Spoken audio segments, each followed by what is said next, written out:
Inirereklamo ngayon ng isang kalsada sa loob ng isang subdivision sa Cavite na animoy expressway kung makasingil ng toll fee sa mga dumaraang sasakyan. Ang paliwanag ng pamunuan ng subdivision tukol dito, tinutukan ni Dano Tingkongko.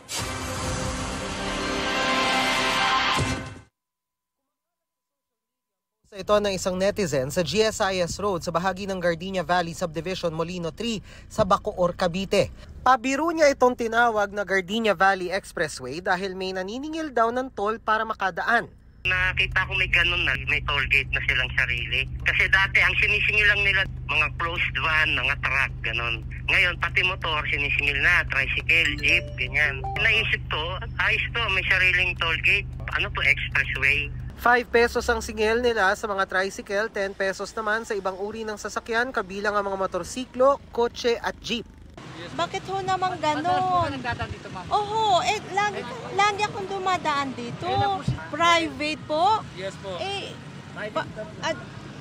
Parang hindi naman ho kasi dati-rati naman po dinadaanan po naman po Private na daw po ito.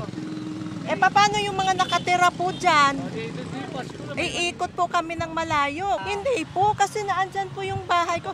Lagi na lang akong magbabayad ng 10 pesos.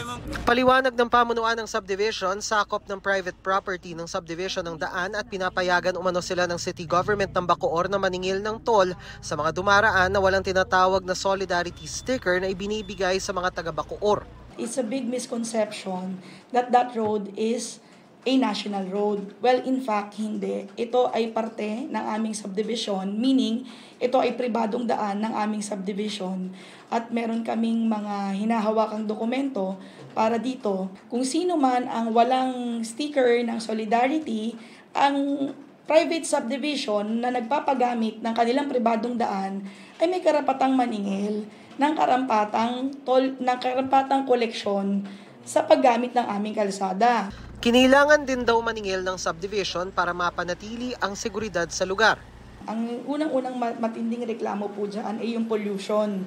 So isipin nyo naman kayo tumira dyan sa main road at 24 hours na daanan po yan ng mga publiko at pribadong mga sasakyan kasama na mga motor na may ingay na muffler. Napapasukan din ho tayo ng mga magdanakaw.